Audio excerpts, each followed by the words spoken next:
Il y a eu une déclaration préliminaire des présidents à la presse, mais que les négociations seront suivies d'un silence absolu. Pourquoi? Parce que... Vous entendez quoi par là?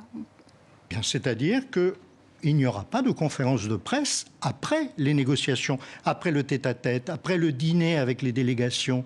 Il n'y aura pas de conférence de presse. Hormis cette déclaration. Cette déclaration en anticipation, c'est-à-dire que ce qui va se passer ensuite sera destiné exclusivement pendant les 4 jours qui viennent aux dirigeants des autres pays du G7. Alors justement, parlons-en, plusieurs sujets sur la table.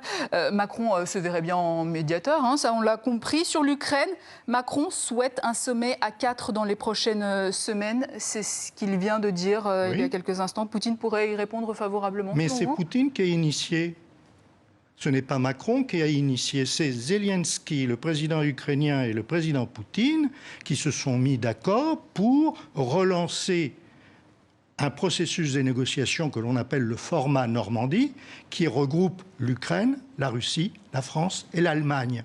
Et ce sont ces 2 chefs d'État de l'Ukraine et de la Russie qui ont demandé à la France et à l'Allemagne de les rejoindre pour essayer de trouver une issue à la crise. Et donc c'est pas Macron qui est l'instigateur de tout ça. Poutine évoque un optimisme prudent hein, de son côté après sa rencontre avec Zelensky. Parce qu'on ne sait pas ce qui va se passer effectivement à l'intérieur de l'Ukraine. Pour le moment, nous avons en Ukraine un nouveau président qui est disposé à aller loin, qui est disposé à négocier, qui est disposé à trouver une solution au conflit du Donbass. Ça, c'est très clair. Maintenant, il n'est pas tout seul. À l'intérieur du pays, il y a des forces politiques qui ne sont pas forcément d'accord et qui sont très virulentes, en particulier les groupes qui n'ont aucun poids politique réel, mais un poids militaire très important parce qu'il constitue une grande partie de la garde nationale et ce sont les anciennes formations d'extrême droite de l'Euromaïdan. Sur le dossier du nucléaire iranien, ils ont plutôt une vision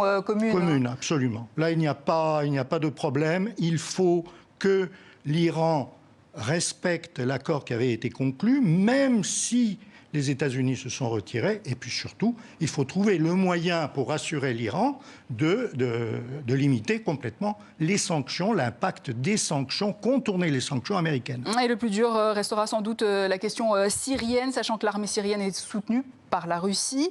Il est impérieux que le cessez-le-feu soit respecté à Idlib.